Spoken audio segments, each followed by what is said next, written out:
Welcome to the cryptozoology show. This episode, lake monsters of Finland and Sweden, Wales, New Zealand, Norway, from giant killer freshwater octopus to monster giant eels, killer worms to pike. so, so we'll look at some giant fish to monsters of the region here. All kinds of different wild stuff is floating around in here. Sadly, I can't, because the guy's Swedish, I can't translate what lake he's claiming this from. He's talking about storages, and at some point, which we'll be talking about after, a storage in Sweden there. But this, wherever this is being claimed to be being filmed in some lake, if it is, I'll give you an update on it after. You can actually see this thing swimming like a whale of some sort. It looks whalish. And, I mean, wow. So this is apparently like, you know what I mean, in this sort of either this lake or some lake nearby it. It's somewhere in Sweden anyways where this was sort of taken.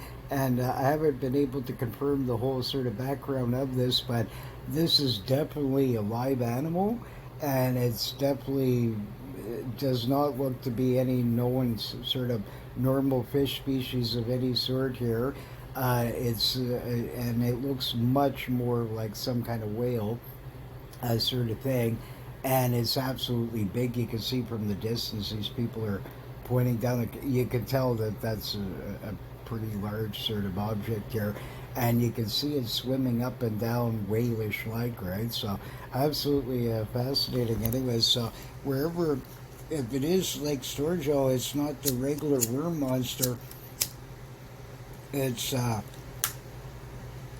some visitor that somehow has gotten in there, and I covered this in the books and everything like that, that a lot of lakes and places may also have ways of getting in and out of them, and this is why these sightings come and go like the wind, right? Sort of thing like that, because maybe once the creature goes in there once, gets some fish and stuff, and let's say it's low supply, now he leaves, he comes back another time and sort of gets in the same sort of area and says, I wonder what's there, and decides to hunt it out. Maybe his normal hunting areas is no good or whatever, right? Or some kind of storms are coming. Who knows why they might do some strange behavior like this.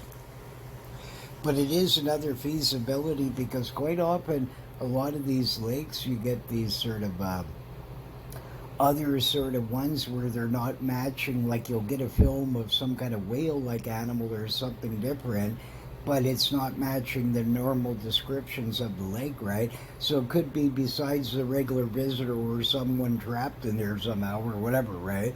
These kinds of stuff that occasionally other sort of visitors certainly can come and go, right? So I'll give you an update on that one, but I just wanted to put it in because I found it fascinating. I mean, absolutely, it's extremely whalish here, right? Like, and you can actually see this thing going up and down. And so if it is in a lake or a river, obviously that shouldn't be there, right? Sort of thing like that. But like I said, there's many accounts of rivers worldwide where this has occurred. So this could be one of these cases. But I'll definitely inform you more about it when I can find out. But we're going to cover some really bizarre ones this time, including a story of ages ago.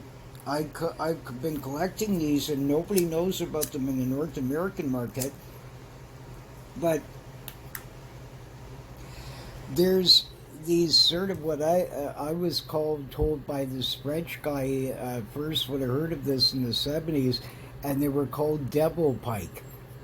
And I'm going to show you some recent ones that were actually caught over in sort of Russia, and this actually proves the sort of tale.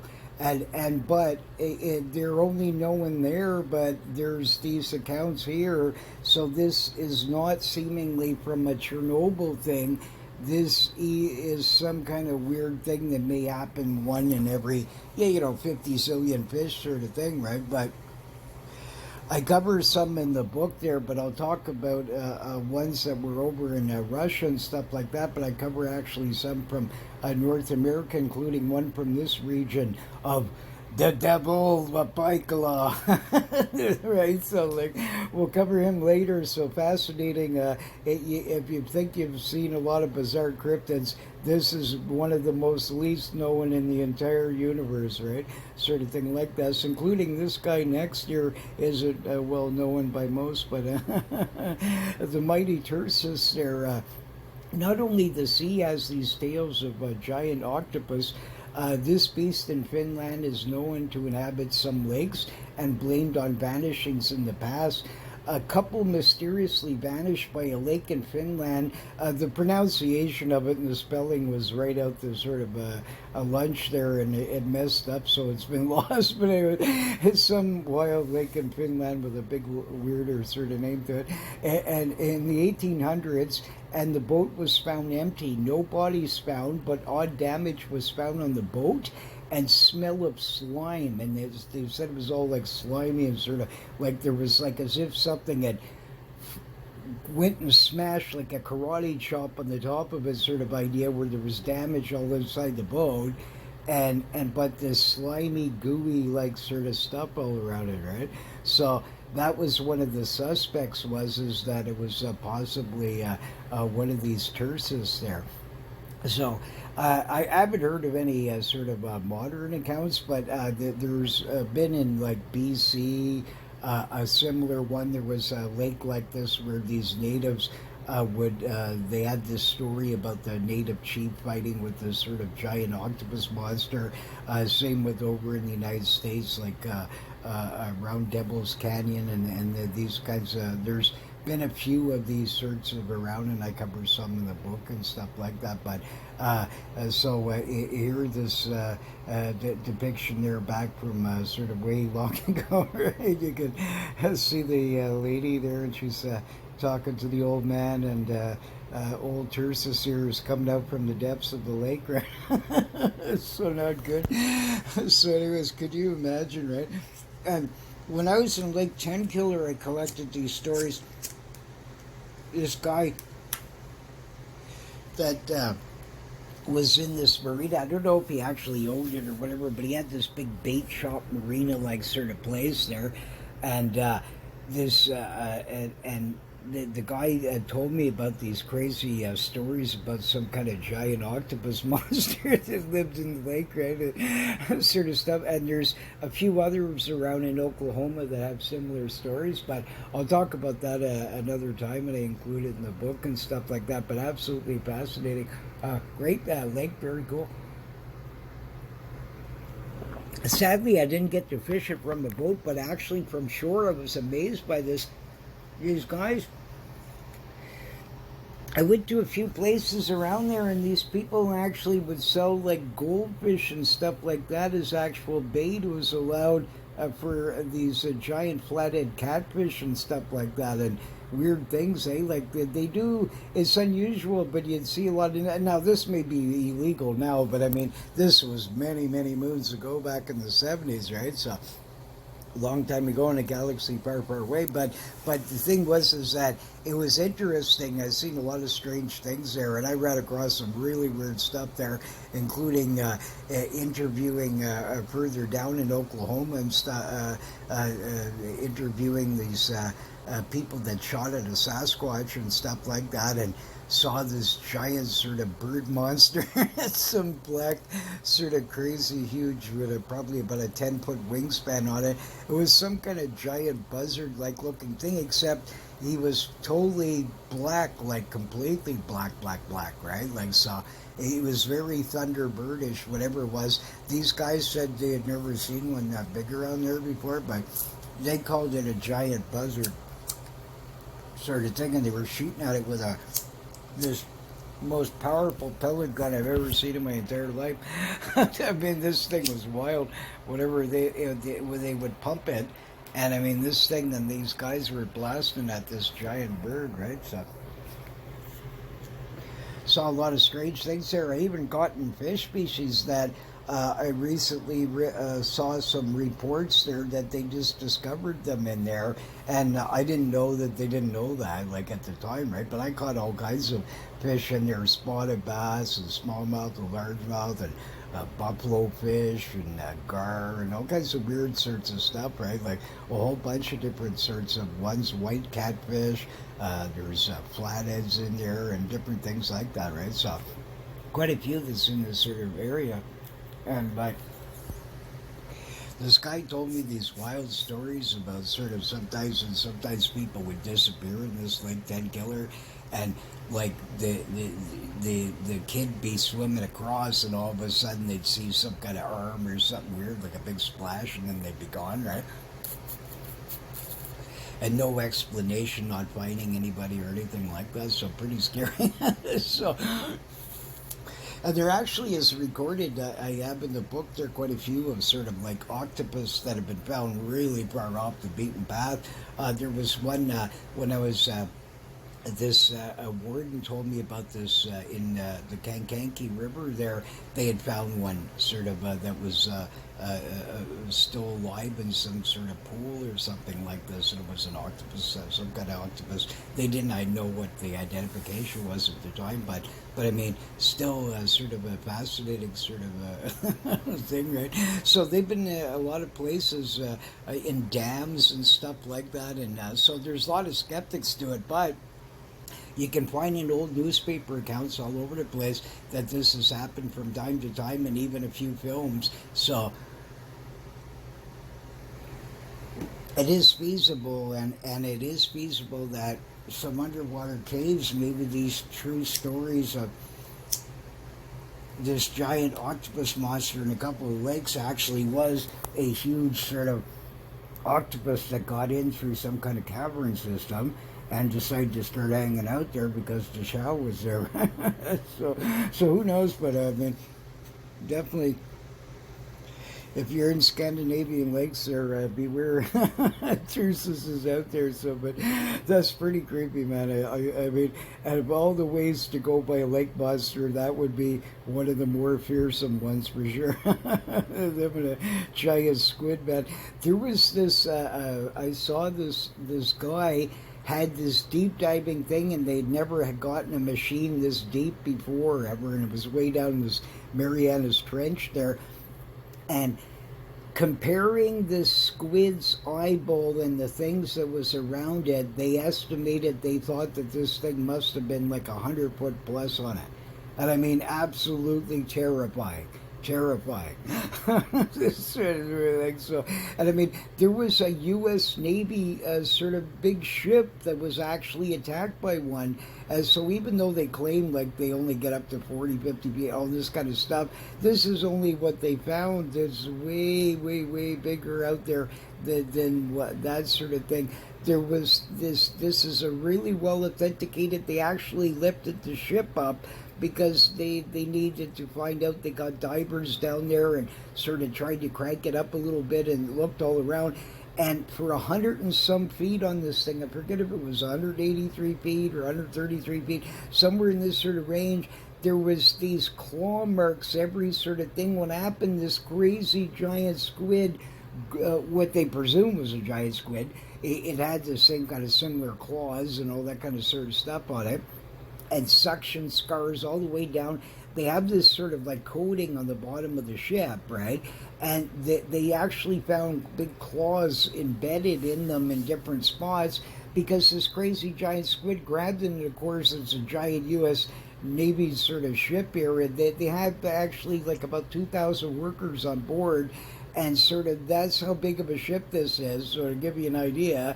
And this thing actually grabbed this, but of course there's giant motors and everything else, even for something that huge, it couldn't pull the thing down. So it actually sort of ripped its sort of claws right out, right? So, and a bunch of spots, and he finally decided to let it go. But now you have to remember that there's no possible way that the squid used all of his arms likely. It's more likely that 3/4 of it or something in that range probably was the grab. It's rare you when I've seen on films them actually, like squids of different kinds. Usually, typically, they start sucking you up towards there eventually, but right at the beginning, not as much of the full arms as has it around it, sort of thing.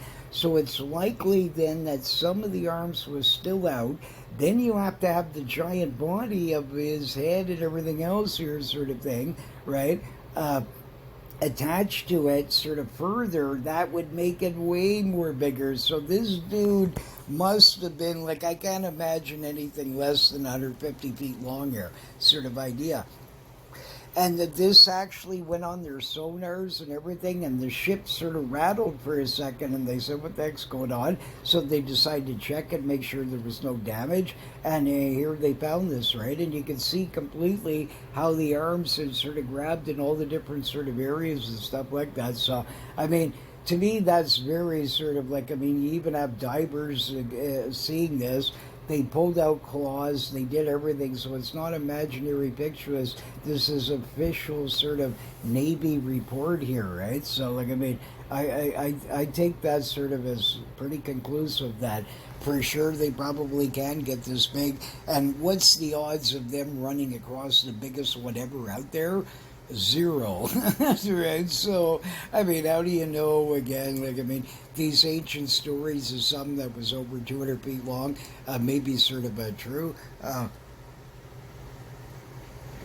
sort of thing, right? But for sure, they get way, way bigger than what they sort of claim. And there is also stories of giant octopus the same, including that one in St. Augustine that a lot of people claim this and that, but I mean, it's still the original people that checked it said it was more sort of like octopus-like, right? And then different ones trying to sort of cover it up to stop the questions. They'll give them different sort of stuff. But bottom line, when you see the sort of guy where he's walking on it, you can even see the parts where the tentacles would have been in a lot of the spots and the weird things like that. And there's a giant Lusca that's sort of in Jamaica and different ones. So there's, and even the early sort of animal books, they described the giant squid massive hundreds of years ago. It's just because back then, the next scientists, many massive hundreds of years later, now had never seen one and still one wasn't captured. They were suspect of the earlier scientists and discredited them and said it was imagination, which they always do. But yet these guys proven to be 100% fact. And this guy also had said that there was a giant octopus swarm, right? And he said that there was one that attacked some ship and stuff like that and all these kinds of things. So, I mean, for sure, probably they do as well, sort of thing. Like, so both sort of kinds are out there, right? So, absolutely. Anyways, definitely when you're fishing in the lakes of Finland and all these sort of Norwegian-like countries around there, yikes.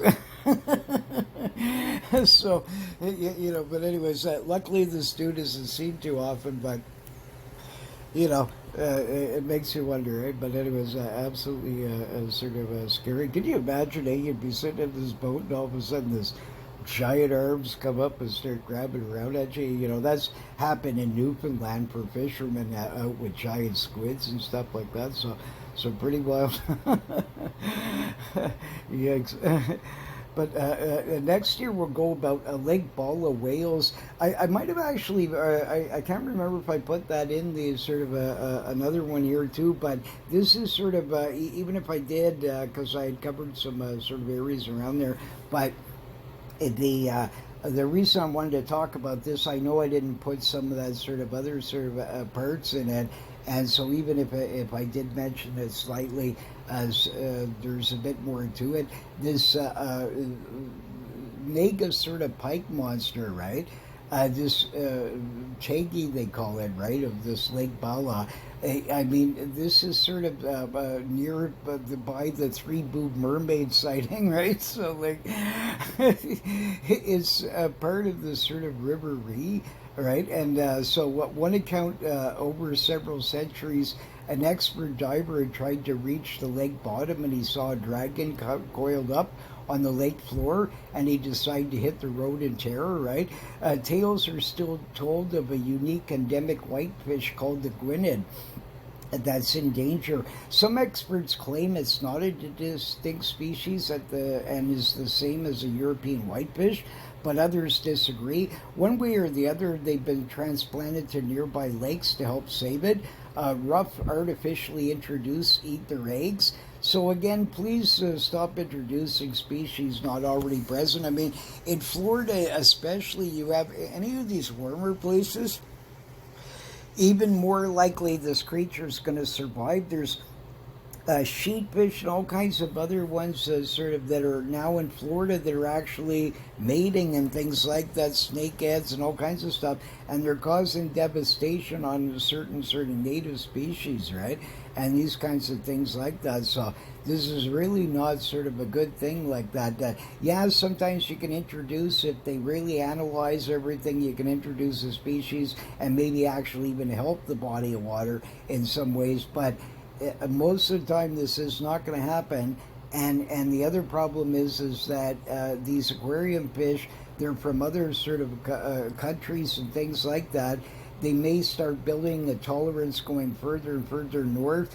There's reports of even snakehead now in sort of New York and different sort of ones, right, like around and this sort of thing. So it won't be long that these northern snakeheads and that will be able to take the sort of cold even more, and all of a sudden, you know what I mean, the renal canal will be full of them. They'll be running out and sort of eating people. They'll start mutating sort of ideas. So, I mean, really, it's not a good idea to do these sorts of things. But there's a pike and a roach, brown trout, eels are main fish to be caught in it. The River Ree flows through it, and in old days had legends of pike over 100 pounds. Although they are small compared to taggy, reports between giant pike to alligator, like say the beast is 10 to 15 feet long. Also, seals are witnessed in the lake and thought to be let loose by the army in the Second World War. Apparently the army had what they had did is they were doing this testing by attaching cameras to seals to see if they could swim down and look for sort of like submarines and this kind of stuff, and they decided to let them just leave them in there sort of thing, right? So that's another possibility that, and I mean, nothing would stop them from then keep going into the River Ree or different things and may visit in and out sort of idea or something like that, right? But it's pretty wild there, this place. So one account was mentioned in Fortune Times about a giant long-necked beast with a head like Nessie that was witnessed in '94 by two brothers that was about 80 yards from them. It was the thickness of a tree trunk. Another account about a car attendant on the lake saw some creature swim across the lake the length of 3 dogs. Other accounts are more giant pike-like, and that is the most popular theory, a giant killer pike 10 to 15 feet long. So sounds like a great cryptid to chase. I'm certainly not, I wouldn't even care if he was 15 feet long. I still wouldn't be scared of him like I am a tigerfish. The Goliath tigerfish, I admit, scares the living crap out of me. Like I've already had experiences with sharks and sort of grabbed a huge nurse shark in Florida, landed a giant nurse shark in Florida, and landed a pretty decent-sized lemon shark in Florida, and a few smaller dogfish and a couple other smaller ones like that. So, and grabbed them by the tail, had to be really careful and that sort of thing like that. But even they don't scare me remotely as much as sort of that Goliath tigerfish. So even though I want to hook one, I admit handling that thing is going to be the most terrifying experience in the world if I could ever sort of fish for one, right? But but all I can tell you is it might not be a good idea to be swimming at midnight here alone in that lake, or in the day, let alone. It might not be a good idea. Like this for lady here's going for a swim and doo-doo. Right, so the river Reeves there is Lake Bala is pretty terrifying there. So it sounds like a wild sort of a monster, pike monster there that I'd certainly love to hunt. Could you imagine if there's even remotely anything sort of to that, right? Like I mean, yeah, the absolutely. That would be sort of what one wild, sort of terrifying, sort of one. That'd be something else I'll tell you. River Helgian, a giant catfish. A strange story from this river in the 1950s of a fisherman was watching a giant catfish leaped out on the shore bank and grabbed a deer drinking by the river. Makes you wonder how anglers go missing to hikers along rivers and lakes in Europe, often over the centuries, right? Because sometimes giant catfish been the culprit, right? So, so here, poor Bambi here is sort of eaten by drinking by the water's edge here, and the mean old, Helgian monster is out there, ready for action, right?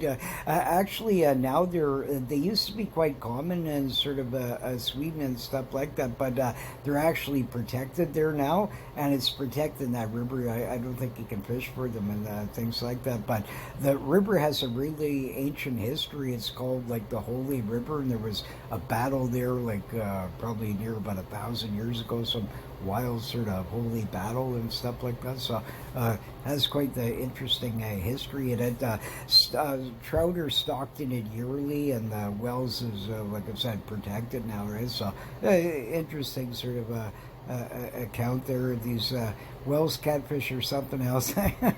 So, but some of the stories are just mind-boggling of, you know what I mean, full-grown swans and all kinds of stuff that have been attacked, and small children and people and all kinds of different stuff, right? So pretty wild. Here next, Lake Moana, New Zealand. Early accounts of giant eels attacking swimmers. River Waitorike, I don't know how you pronounce that. A canoeist was attacked by a giant eel. Lake Maparika in New Zealand. Giant eels 10 foot plus. Ones of over 40 kilos have been caught that have actually been proven and sort of stuff like that. Lake Wakatipus, giant eels. Lake Wanaka, large eel scares fishermen from shore. There was this account of this monster eel, like over 20 feet long. This guy was walking along the shore, and he thought it was a giant sort of snake monster, and then he realized it was an eel of some sort, and sort of ran for his life up onto the shore. The lake's over 900 feet deep and covers over 192 square miles in area. So, being a canoeist, you'd think it's a pretty sort of easy, relaxing sort of thing, but it's actually a pretty deadly sort of a pastime, and a lot of sort of stuff. Them and the kayakers there, from giant killer muskies to killer pike and sharks and catfish to grogs and all kinds of other things. I include in the account there of kayakers seeing muskies bigger than their kayak, and what when the guy claims the muskie attacked them and sort of stuff like this. So, it's maybe not a good idea to be a canoeist in some of these bodies of water. So, pretty terrifying. There, I covered the book there in the Ottawa River. There was a couple of French early explorers, and the guys were going along, probably carrying some Labatt Sangon and some baked beans and things like that, early form of poutine possibly, and things like that. And this giant eel monster came out and tried to wrap around their canoe. So there's a lot of sort of these accounts of sharks and everything else, right? So being in a canoe may not be the safest thing. So when you're doing these things, check out locally sort of like what it is, the monster right away, sort of like, is there a monster in the body of water? Has there ever been heard of one? Or any sort of outsized giant fish monsters or anything else, right?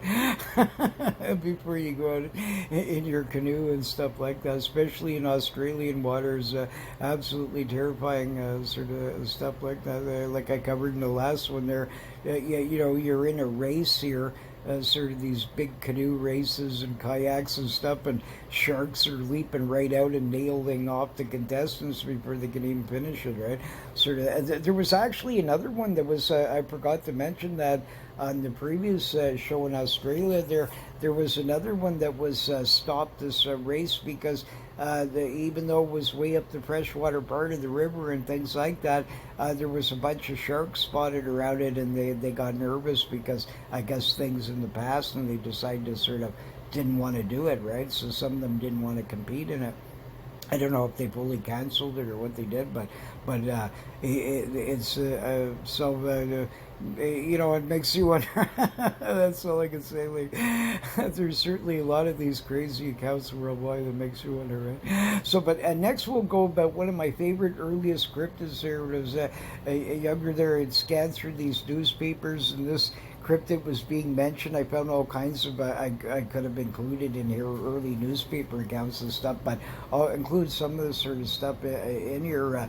This waitorike, like in New Zealand, there's no known mammals, although now there's been some that have been introduced, like stoats and things like that, and a few other sorts of things, but there's no known native sort of one to it.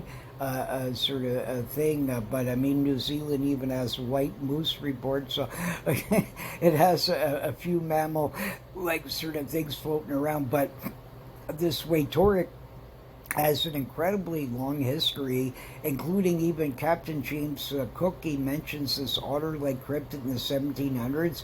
He saw that had four legs, a cat-like face, and tawny colored, and the sightings have continued ever since, sporadic, right? In the 1850s, a prospector on the Terry River saw an otter-like creature about 2 to 3 feet long swimming up the river and went onto the bank in a clearing.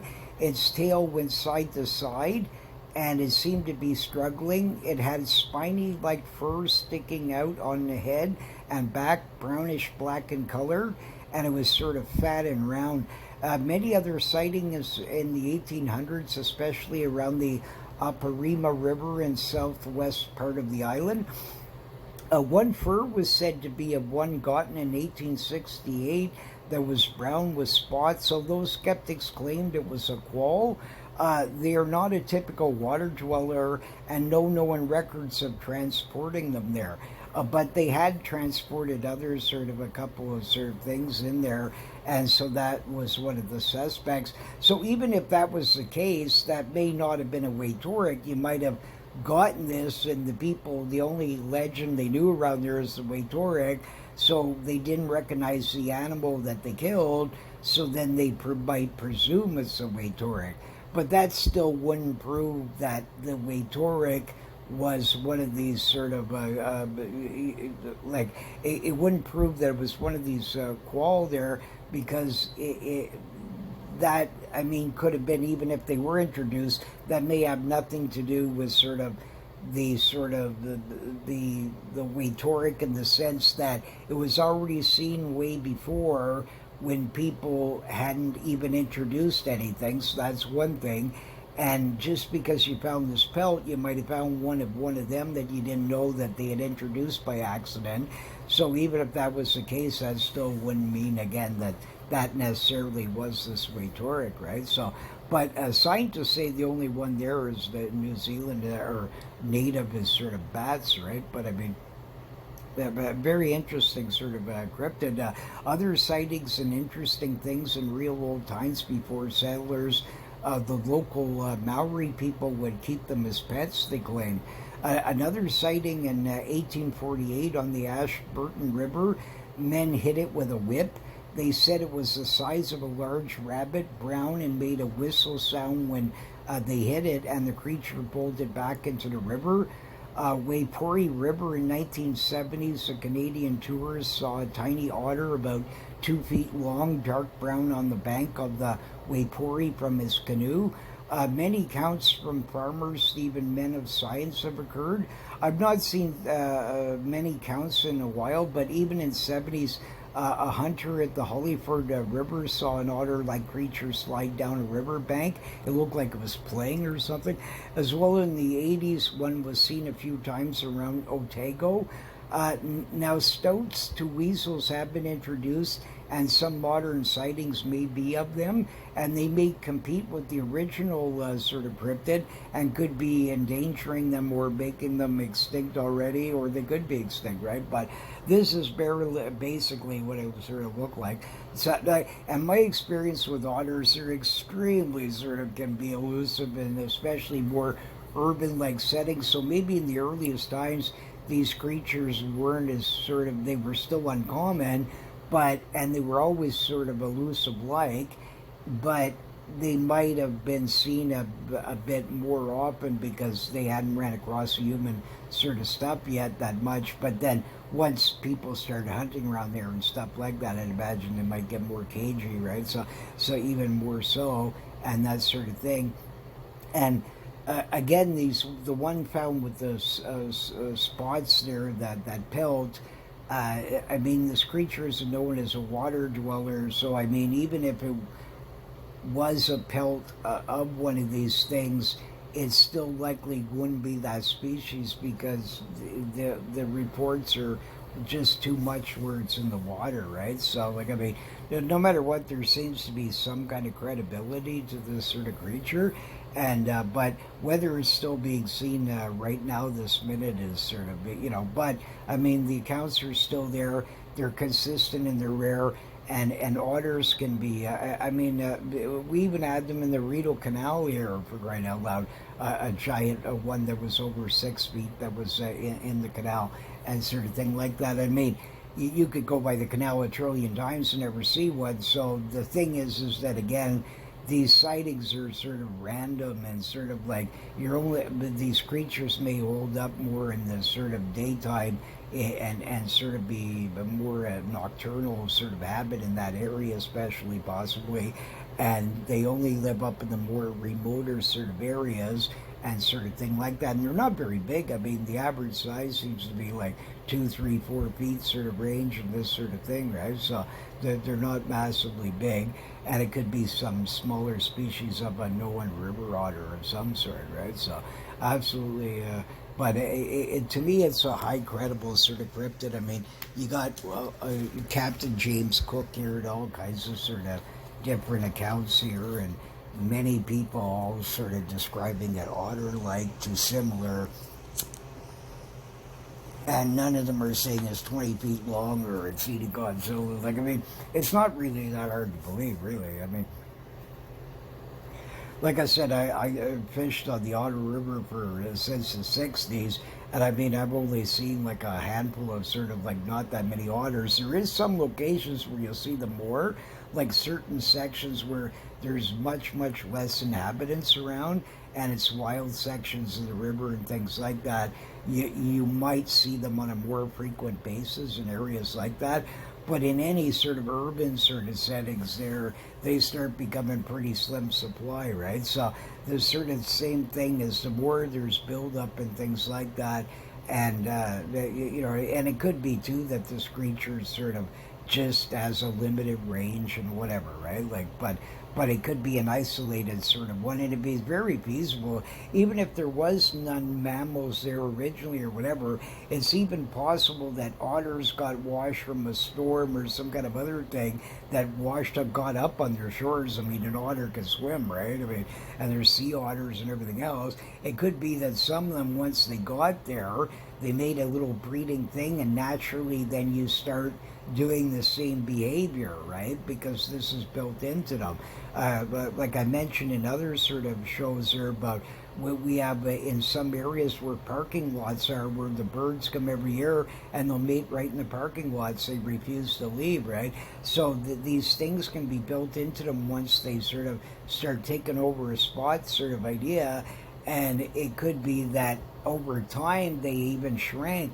So let's say like thousands of years ago or whatever, a few of them landed on the island, or some kind of early explorers, a few of them got on their ship. Who knows, like some kind of wacky sort of anything, right? So they might not have even been originally from there, but what's getting on there and sort of now you start, and over time you might become smaller because maybe the food sources and the different stuff or the habitat, just it's better for them to be smaller instead of bigger, right?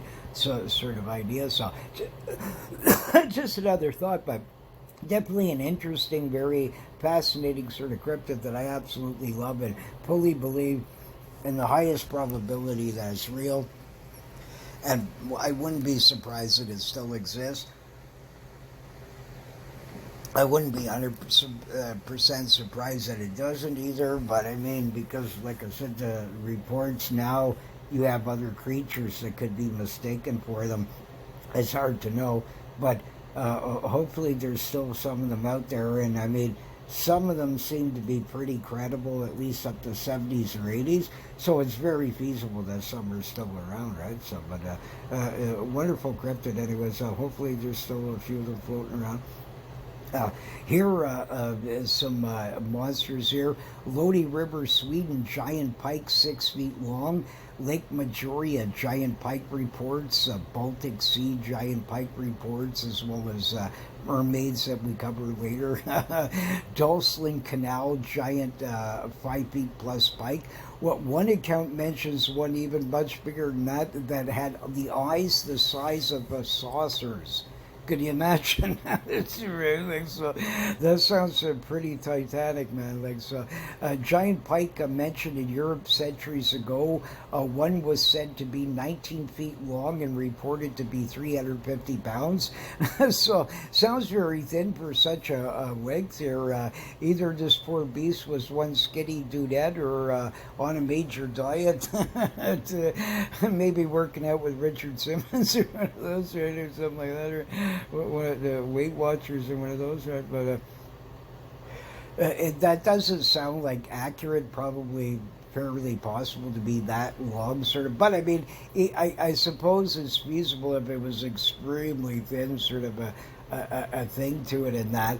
And I mean, where there could have been a digit missing off. Maybe the guy meant to put 1,350 pounds or something. Well, whatever, right? Like, I mean, who knows? Like, but I've seen what we call here like Ethiopian pike, where like I mean the pike's like 4 feet long on him, is just, but he's skinny as heck. Like I mean, extremely skinny, right? So here, just to give you an idea here, back like when I was a kid, I couldn't sleep at night quite often, and I'd sneak out my window at night, and I was live right always beside water, so I'd wade in these sort of rivers around there, and sort of. And I'd start wading out in these moonlit nights and stuff like that. I'd wade for walleyes and sort of things like that. And back then, they'd always say that northern pike wouldn't bite at night and stuff like that. But back in the 60s, I was catching them at night, and they'd scare the living crap out of you, them and muskies. And I'd catch sometimes really big walleyes and stuff. And I'm here, I'm 4 or 5 years old, jumping in the water doing this. And some of them were bigger than me at the time, but sort of muskies and stuff like that would blow up on these things. And I mean, absolutely sort of would terrify you. Sometimes it'd be quiet for a few hours, and all of a sudden you'd just about to pull the lure out of the water, and then boom, the thing would blow up. But I would catch these pike, and I continued doing all kinds of experiments, and I figured out where they would sort of bite. In a lot of places that I fished, it seemed almost really hard to get them at night, but then in other bodies of water it worked quite well, right? But you can see here how like skinnier compared to sort of like, this is more what I call like sort of them, where they're a long fish, but I mean much more sort of thin here like this compared to our a big fat moose buddy here down below. so like this big Swedish sort of monster here, right? So you can see the girth, because over in Europe, as I mentioned the other shows, they have all these sort of different sort of larger minnow-like species that these dudes can eat and sort of stuff like that, and trout in some of the lakes and things like that. So it's easy fattening sort of food for them, and they can get quite gigantic. But it's pretty wild, but it's sort of thing like that. But I kept experimenting like that, at a main sort of thing. But all these sort of people back in those days, that's what they wrote. And the same thing and I mean, it was crazy. I'd even wade out in sort of October and freezing, and there's ice on the shores, and I'd actually jump out in the water and sort of wade around. And back then, I'd catch these giant smallmouth too, and all kinds of stuff, and largemouth in some parts of the sort of upper of the river, and things like that. And these and in the canal once in a while, I'd go ice fishing, shoot across. I'd do that in the winter, sort of sneak out and sort of bolt down to this sort of canal and sort of fish it, and jig through the ice holes and stuff like that. And I'd catch these largemouth and smallmouth, and all these sort of books back then, they all stated that they wouldn't bite through the ice, and they froze in the winter sort of, and they became lethargic. And I mean, this was not happening. I was catching them with even fast moving lures sometimes and things like this. So I knew these things as a kid and continued on fishing in tournaments, all kinds of stuff. But I wouldn't mention how I do fish things, and I understood these things at a very early age, way before a lot of these things were put out in sort of a print here and that sort of thing. But these were these experiments that I would do, right? So I certainly hugely, like I said, a very early sort of experimenter in a lot of different sort of stuff like this. But these giant pike here, like in other accounts of a giant one was in a church called Mainheim, said to have been a giant pike, was there in the church for hundreds of years in Sweden. I don't know how huge it was, but apparently it was like Titanic size, right? But skeptics claim that it was a bunch melted together or something like that. I don't think it exists anymore, so nobody really would know for sure. But although most think many of these tales, there is for sure bigger monsters out there than sort of line class records and these kinds of things. Monsters from Majoria prove some beasts are out there, like this one here, right? So that one below, right? But here this happened to me, and not only once, but has happened quite a few times over the ages. But this was a particular Titanic monster muskie, and I mean an absolute monster. I was very surprised how this fish behaved. I was bringing in this fish here, yeah, you know, an average decent sort of muskie on him, a nice healthy fish, and I'm just about to bring it out of the thing, and this Titanic monster came out of nowhere. All you saw was this huge head, and he grabbed onto it, and he didn't even sort of crunch, like break down. He was just sort of holding him there, and there was no use trying to set the hook and stuff like this, because the fish was hanging out the side of his mouth this way, and his body was out that way. And I said, oh my God, what's he going to do? So then all of a sudden he sort of just opened up his mouth, and I decided to sort of pull to see if I could get this muskie away from it. And he sort of, then it just sort of released from him, and he looked up at me and sort of turned around, and this thing was so huge. I had measured him up against these sort of boat sort of ties that they have along this sort of area here, and there's no way this dude was under 6 feet. And I've actually, over the years, and I cover some of the other ends in the books, but here's this sort of, I saved this sort of muskie's life. Mind you, I might have been the cause of him getting attacked, because he was fighting and wiggling, and of course now this bigger monster wanted him. But look at the skid marks across here on the two sides there. Look at the width of the girth of that. So you can clearly see, like, the head on this thing must have been Titanic. I mean, this guy was a friggin' monster. And I actually have on the documentary, I was bringing in a big smallmouth bass, and a monster one nails it too, and stuff like this. So occasionally these things will happen. Quite often I've been lucky where I've been able to land both of the sort of fish. It all depends on how he grabs it and all kinds of stuff. But luckily I saved this sort of fish, and I sort of kept an eye out, and I sort of released it. I tried to sort of bring him over further, kept him in the cool water, and it seemed to be fully fine, and it didn't swim up again. And I kept looking around. I fished around it for a few days and stuff like that, and I didn't see it come up. So I think it made it, right? But I mean, absolutely one of the most wildest sort of things I've ever near seen. There's some other ones I mentioned in the book, of some even possibly slightly a little bit bigger than that one. But this was definitely another time I reeled in a 14.5-pound sort of walleye at this falls area, and I was bringing it in, and it just stopped. and it kept all this shaking on the head, and I only had 4 pound line, and just it same thing, it just released for sort of no reason seemingly, and but the thing just let it go, and I kept bringing, and I brought it in, and sort of, and it had all these, but back then I didn't have it, but this time I was lucky. I had a camera with me, sort of thing like that. But so I've had them happen over the years. so, but so certainly it gives you an idea that there is definitely some real monsters out there that.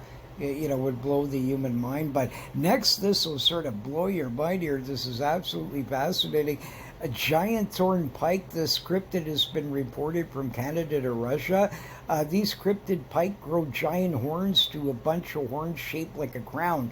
Thought to be a myth, but finally a few were caught in Russia recent times, proving these thorn pike exist. Here's a couple of examples of them. So can you imagine? So these giant sort of mutant horns sort of grow right out of them there, and sort of thing like that. So I mean, absolutely, that is absolutely bizarre. But at first it was thought from this Chernobyl stuff. But the thing is that's what their suspect is. But since I've collected these stories here, and the first time I heard of these Russian ones, and now an actual real proof of stories I already had from these sort of regions of these devil pike, right? And some in the United States, a few of them over the ages. This likely is not from the sort of Chernobyl thing, although it could be. But it could also be that sort of this sort of thing is actual some freak thing that one in a zillion pike gets this, or that there's some kind of unknown pike species, possibly. I suppose is very slim, but I mean, you would think that, I mean, there'd be more of them caught. Like, I mean, how rare could you humanly be to not even, like, I mean, they're pretty ferocious sort of fish, and there's 10 zillion anglers out there. You would think that, yeah, you know what I mean, if they had any commonness to them, if they were as like a sort of a species, and let's say a few of them got trapped in different odd bodies of water worldwide, where they all have this similar like thing, you would wonder why that's such few examples, right? Sort of thing like this. So I'm more on the sort of side that it's some mutation that happens, one in like albinism, or that sort of like an albino sort of thing like that. But this sort of idea, but in other sort of mythology of this sort of regions and stuff, Krongata and other similar names are one of the world's least known cryptids. And a book, like I said, covers some of these accounts. But Lake Bowman monster was a pike so big it was blamed on a barn being yanked in the river after using a foal for bait and tying a giant rope to the barn.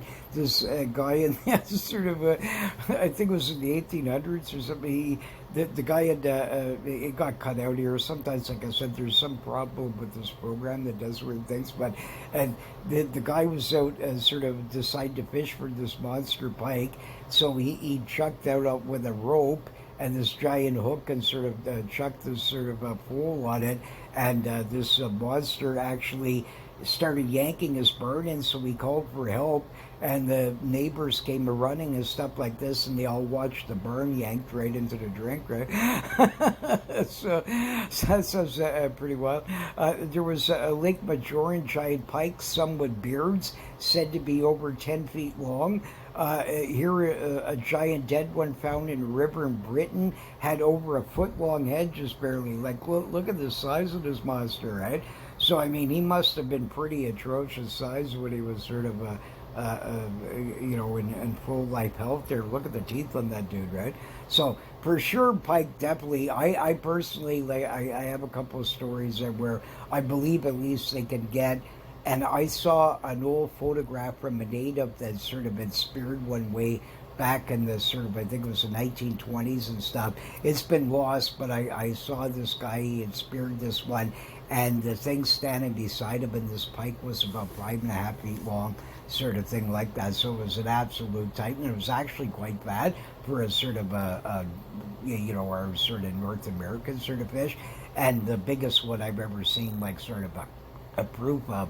I don't know what it would have weighed, but I'm imagining like 80, 90 pounds sort of idea here, like somewhere. And it was atrocious because it had a really decent girth to it, and sort of it was quite monstrous, right? Sort of thing like that. But the tales in Sweden of the Trollgata said in early times giant pike would attack people was common in early older centuries. This Trollgata there sort of had these other ones there. Some of them had like sort of like a crown, like this Krongata there. He had this sort of crown, like sort of thing on his head, very similar to this, where it's the same thing with these spikes, but they said it was like a crown. So maybe this is what they were describing, this mutation here that occasionally would happen, right? So absolutely fascinating, but I mean, very bizarre. So, so but anyways, you'll get some.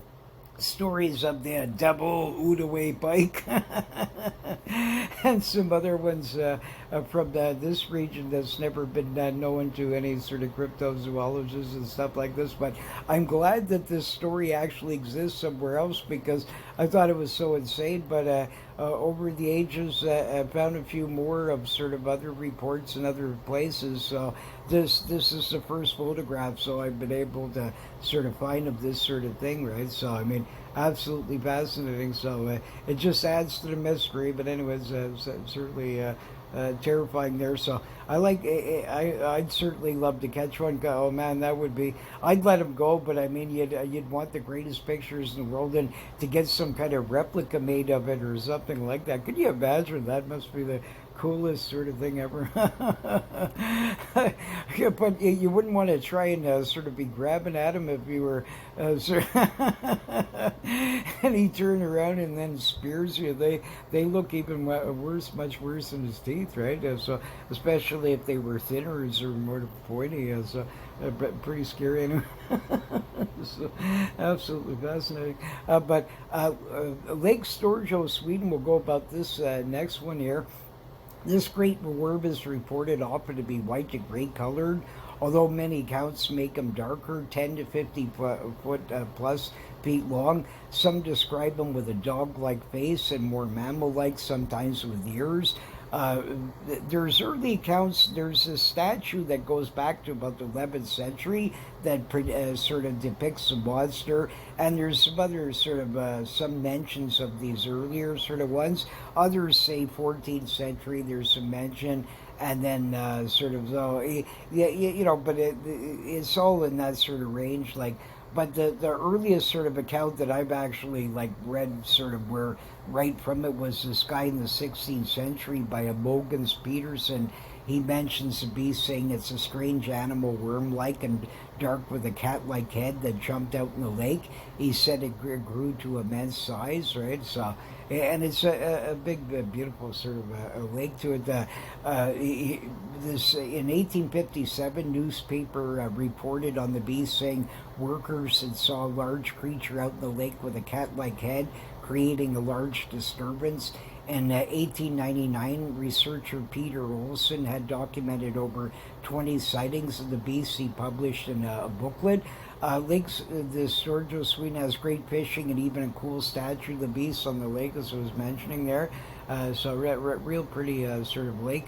The lake has roughly around 20 species from trout, brown trout, rainbow trout, lake trout, whitefish, eel, perch, char, pike, roach. So it's a decent fishery there. So you can see here got the trout and that sort of stuff like that, and whitefish and these sorts of things, right? So a beautiful sort of, and they had transplanted sort of Canadian lake trout into it, so you could catch them there too. So a pretty nice lake. I'd certainly love to fish it. It's beautiful, sort of thing like that. A bit nervous of the worm monster, but So big eels don't even terrify me and that sort of thing like that because, like I said, I even what I believe battled with one on my line once and that sort of thing like that. But for some reason, these more wormish kinds, the ones that can fully, stick their head like 5, 10 feet out of the water, sort of idea. That's that's another thing, right? But this lake certainly has a long historic sort of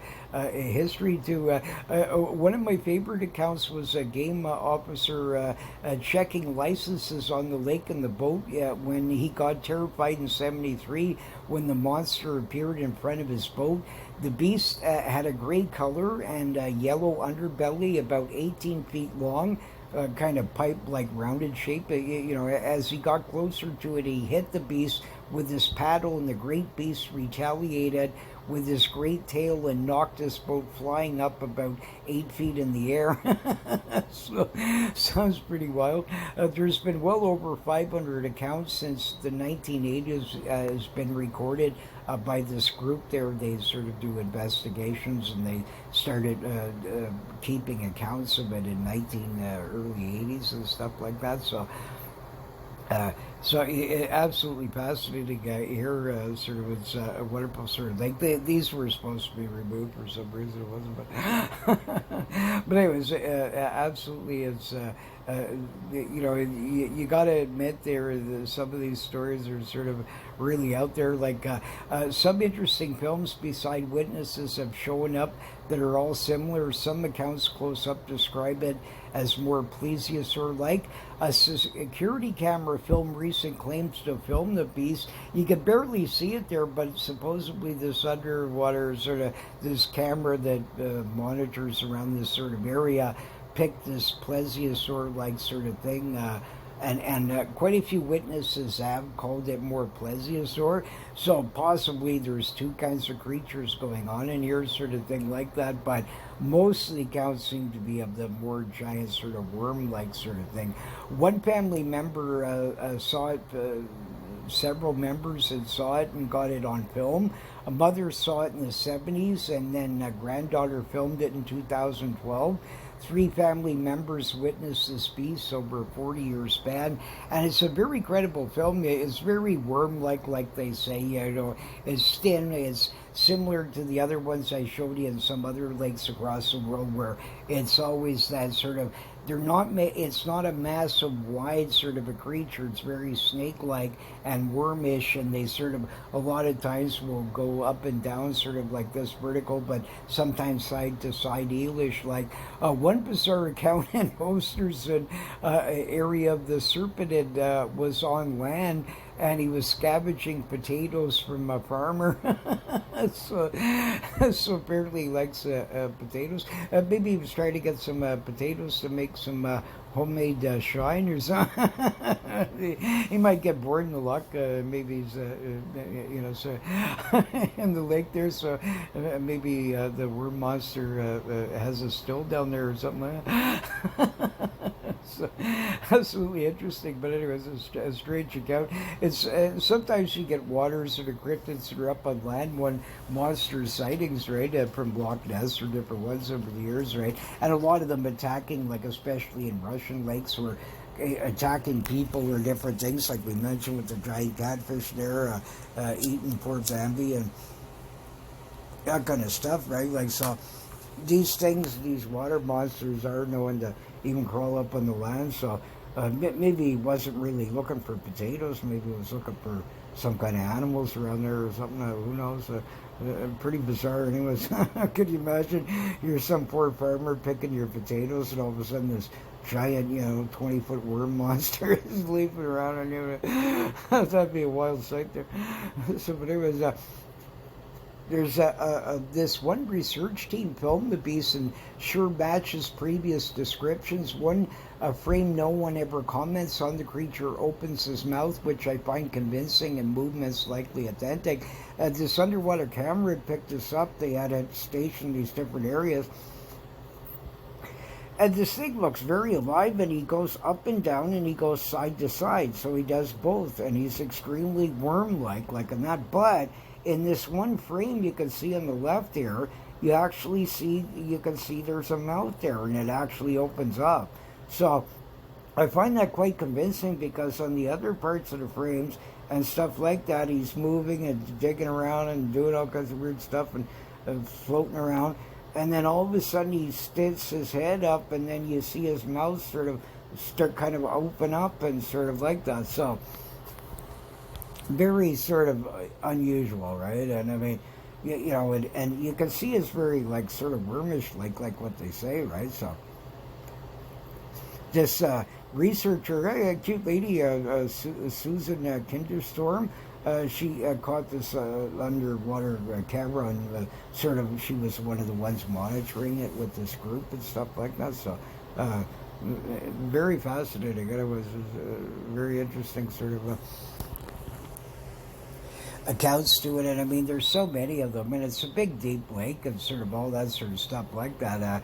I forgot to put the depths in it, but I know it's like a massive, hundreds of feet deep, and it's quite large, right? So, I mean, it certainly could hold a monster, no problem, sort of a thing like that. And the accounts go back for so long and things like that. It certainly has some credibility to it. And certainly very interesting. And considering most of the accounts are always this sort of worm-like, and even some credible sort of films and things like that, it's sort of, you know, there's a few that I wanted to put on here I couldn't find, but they filmed the same thing like in this previous one here, sort of exactly like that. This other guy films from, he's on this point, and you can see, and I mean, they're not fish, it's some kind of one more solid object sort of animal, so it's extremely interesting sort of. But next year we'll go about Lake Hornebon in Norway. Although I've not been able to find any other reports, an amazing photo taken by 3 anglers matches very much the Muckshelesh beast, which we covered in another show. These anglers fished for it on this lake for ages, and the first time they had ever saw this creature. The lake is over 700 feet deep and has a surface area of 97 square miles, and good fishing for trout to char is said to be had in it. But this is extremely interesting. He's very much like that Muckshelesh beast. Exactly about the same kind of width, the same color, the same kind of dragony like sort of scale, more sort of stuff like this up and down sort of thing going on. And I mean, so it could be there is these great worms, and sort of, and some are black and some are white. Maybe it's possibly a male or female sort of thing, as far as you know, maybe the males get more sort of these scaly looking sort of stuff on them, and the females are more sort of white, or vice versa, or some kind of strange sort of thing like that. Or that there's a couple of kinds of these worms, and one happens to have more scale like sort of stuff on them, and the other ones sort of don't. Because it's interesting, the black ones quite often will, as people will say, that they've seen little fins all along, and in that Muckshelesh one, you actually see that. So, like, little fins on their underbelly go, like, way more than one, a bunch of them going down. So, it could be that there seems to be, like, at least several of these kinds of things. So, whether it's a male-female thing, or some kind of subspecies, or whatever, where they're similar, but just, like, color variations and a bit of variances to them, sort of thing like that. But whatever the case, it's another sort of interesting one out there. This was the first time I had ever heard of a monster in this sort of lake, so this was a newer one for me. But I saw this picture, and I was finally able to track down where it came from. I saw it quite a while ago, but sort of thing like that. So just another sort of interesting thing out there, but fascinating sort of. It's a very clear sort of picture. I mean, I must admit, you can see the disturbance even way off here, sort of, and the sort of things like that, and it matches some other films out there and some other sort of things like that. So I would definitely say it looks more on the authentic side than not. And these guys fished it for ages. I mean, all of a sudden one day to decide to make a fake monster film, and all that kind of stuff. I mean, it's believable, right? So it'd be interesting to go around that sort of area and find out if other locals have ever seen this sort of thing, right? Like, I mean, it could be just like, again, visitors that come in from time to time, and some lakes maybe get these type of visitors more often than others, right? But sort of thing like that, but certainly fascinating. Now, this is a really interesting one. I don't know where this lake is, but you can find this on YouTube there, and this is the most interesting sort of a film I have seen that is very strange. Okay, so when you're looking here, what do you see? What does everybody sort of see here? You see the Lochness monster. Do you see some icebergs there? What do you see, right? So, like, if I was looking at this picture, and I'm pretty sure almost any of my viewers or any person in the planet would all sort of say that there's a bunch of icebergs floating here. I mean, they look the same and everything, and sort of you can see the white patches all over the place. However, now it gets strange here. This is absolutely extremely interesting, and it's so bizarre that the people that are even watching it want to leave, and the guy keeps asking them to stay, keep filming it. This is how uninterested they are, because they don't realize what they're really, so they start joking about it, because none of them could tell that far off, but this guy's camera, he probably could see it a little bit better than them. But sort of stuff like that, because he was zooming in on it, so maybe he could see better through the camera lens. I don't know, but whatever the case, the sort of thing like that, he had more of a sort of, the rest of them at first didn't know what it is or whatever. They didn't seem to be, all they wanted to do is move on to new touristic things. But here they didn't realize that they're filming some extraordinarily bizarre sort of thing that I have no explanation for, that I find absolutely extremely intriguing. So you can see, do you see there's this black head there? I don't know if you can see, like, forget about all the icebergs way up here in the top half of the screen, but now go to the lower half of the screen, and the first white sort of iceberg looking thing that you can see there's a black log like thing there of some sort that's sitting there. Okay, so we'll use that as a reference point, and now let's start beginning the show. Now, look at here. Now this iceberg starts to, there is no movement anywhere in this lake. There's no wind, there's no nothing, there's nothing moving anywhere. That none of the other objects are moving. The log isn't moving, none of this stuff. But this giant iceberg monster, isn't it, right? So now you can see here, okay, he starts coming up more, he's moving. Now he's getting closer to the sort of log, and he starts moving, and you can see a bend in him, and some parts of his white body is way further underneath the water, and just a part of it's sticking up. So it's like a big wormish sort of weird thing of some sort, right? So now it gets very interesting as it goes. Now you can see that the creature is actually past the sort of log. So now you see that still black hump there. Now this thing has went way up, and so it's swimming. Like, I mean, this thing is alive. It's absolutely, then he changes course and he starts going up this sort of this way. So I mean, but if anybody saw these individual pictures, they would just say instantly that's an iceberg. But unless you're actually watching this, I've never seen an iceberg that can swim on its own without some kind of something would be towing it, pulling it, or whatever. There's no wind, there's no nothing. Nothing else is moving the lake. None of the other icebergs are moving. And this thing is going actually at a fairly sort of decent pace to it. It actually is swimming fairly decently. And sort of thing like this. Now you can see he's way past the log and he comes out this way. Now he shoots way down over here and starts heading towards where those icebergs were. So now you see him, he's way over here. So, I mean, that's absolutely the most fascinating sort of thing you can... Now, here's where it gets really bizarre. Near the end of the clip, okay, now you can see how far that black log-like thing, look at how far he is. Now he's swam way up towards where you originally saw these icebergs. Now, the last part of the film here, he actually, you can see him, he splits up in three parts, it seems. It's like as if three parts of his back now are sticking up, but now some of them went underneath, so it makes it look like three separate sort of things now almost. But you can see that it really isn't, because there's a darkness in between these things. So probably the creature's back went underneath at certain points or whatever. But whatever this thing was, it was alive. And it's absolutely quite gigantic. It's very large. I mean, for that person to get that from that distance, and you can see the log-like thing. So the log can't be just like a little twig here. He has to be of a decent sort of size.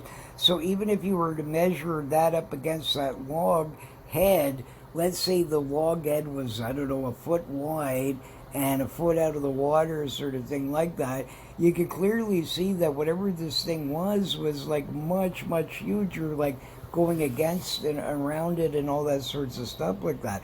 So I would say that's an extremely bizarre, interesting film, and I would love to know the name of this lake, but sadly they don't mention it and sort of thing like this. But they speak English, so I'm going to sort of see if I can sort of contact this and find out a bit more about it. But anyways, this fascinating sort of film I find extremely intriguing, and I'm so glad that this guy demanded to stay in the... I mean, I can't believe these people, they're actually looking at this really bizarre anomaly, and they're actually this bored that they want to leave. I wouldn't have left that for hell, and like I'd be still watching, staying there, wanting to stay for hours, just in case he came up again, right? Sort of thing like that. So I mean, absolutely fascinating, very, very fascinating. So it certainly can't be a fish. It's very large, whatever it is, and it can't be an iceberg. Icebergs can't swim and separate and go underneath the water. Sometimes I didn't show you this, but sometimes the iceberg monster actually disappears fully under the water, and then he comes back up again. So I mean, all in all, it seems in the highest probability this is some kind of living animal there, not a log or other explanations, or you know what I mean, an iceberg from somebody's case of beer that dripped by, or any of that sort of stuff. You can't use this stuff. This is very intriguing. And this creature changes directions and all kinds of stuff. And yes, he looks very icebergish, but I mean, there's another weird film where people claim it's a rope and sort of dragging something in. And I have seen actually something like that in the water where a rope was stuck and it swims side to side. But there's some strange things in that film. I should have actually covered that, but I'm sort of on the fence of it, because there's some weird stuff there is, even though it doesn't look like it's going very forward, it does actually go forward some. And so the rope shouldn't have been able to do that. It actually, there's a part you can see where it goes past an iceberg. When it's in front of the iceberg, a fair piece at first, then it gets past it a little bit. So a rope would have stayed in the same sort of location going left to right. It wouldn't have been able to shoot up, but it doesn't go very far up. And a lot of fish are even known to do this, and sort of weird things where they'll sort of stabilize with the current. You'll see trout do this and different stuff, where they'll try and stay about the same sort of pressure as what the current speed is doing, so they're not really moving or barely moving, sort of just, you know, a little bit sort of thing, right? So that's feasible, that as any kind of creature might do a similar like sort of a thing. So very interesting. Anyways, I'll give you an update if I find anything more about it, but I'm certainly glad this fellow got it. It's a beautiful small lake, certainly not a boat. In fact, this is even wild. I guess this is how bad some of the kids' eyesight's there. They might need some glasses. Some of them thought it was a boat at first. I mean, you can clearly see on here that obviously there's not a boat. But this is interesting, right? The only one that had sort of, this guy was intrigued by this because he's looking through the camera, he could see it better. Maybe the other ones had the sun in their face or whatever, right? Like, I mean, who knows? But I mean, and maybe that's why they lost interest. Just automatically suggested in their mind it must be an iceberg. I'm saying, oh well, let's move on, right? Like, but because this guy could see it better, he could tell there was something more to it, right? So very convincing film. So congratulations to him. I think that was magnificent that he was able to get this sort of thing on film here. Next, the worldwide mermaids appear in Scandinavia as no exception there, like every other country around the planet. Many accounts of mermaids spearing fish being seen by Scandinavian seamen along in some lakes and rivers from time to time. Unlike African killer mermaids, the Scandinavian ones are said to be lucky and often smoking hot, like this cutie above here.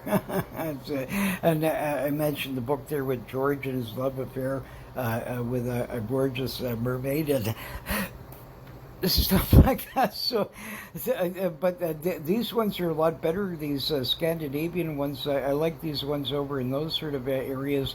That not only are they much cuter typically and stuff like that, but and better singers, not terrifying like some of those other ones I mentioned and the other sort of shows. According to George, he said. He said, you know, that these mermaids, they can do these things. They can grant you wishes, you know, like a genie. Right? So, like, according to him, they can grant you wishes and stuff like that. So, so that's a good idea there.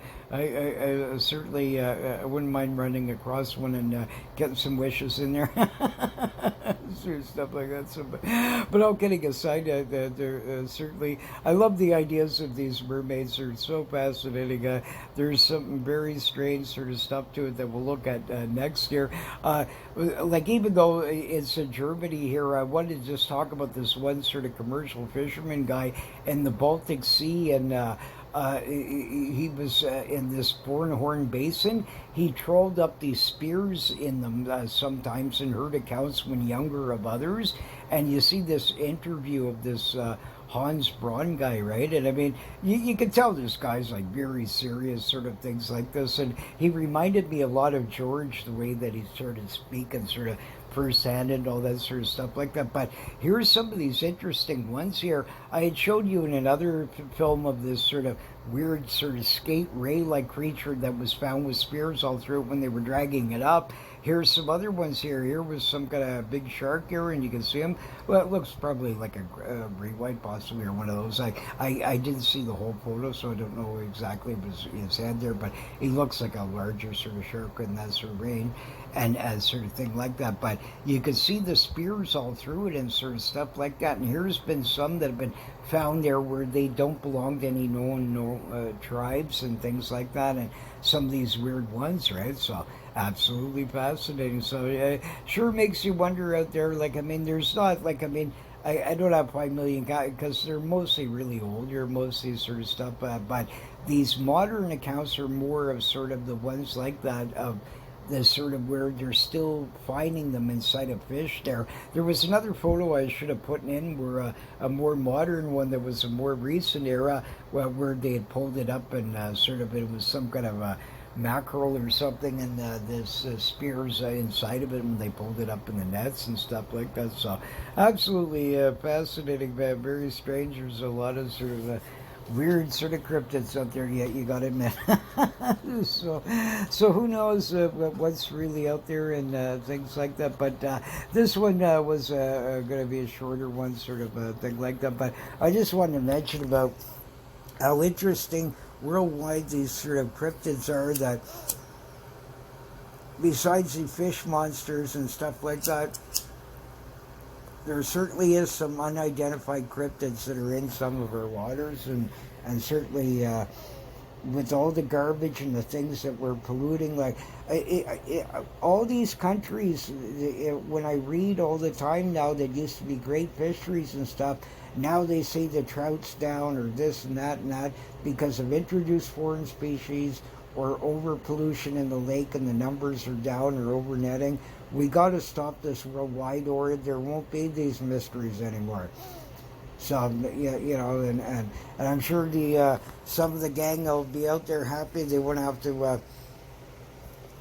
Yeah, you know what I mean, to be concerned about the mysteries anymore, because there won't be anything to be sort of looking out there for. It'll be all sort of will be barren landscape, right? And so, things like that. So we certainly need to start. Please stop putting bottled water into your sort of local things.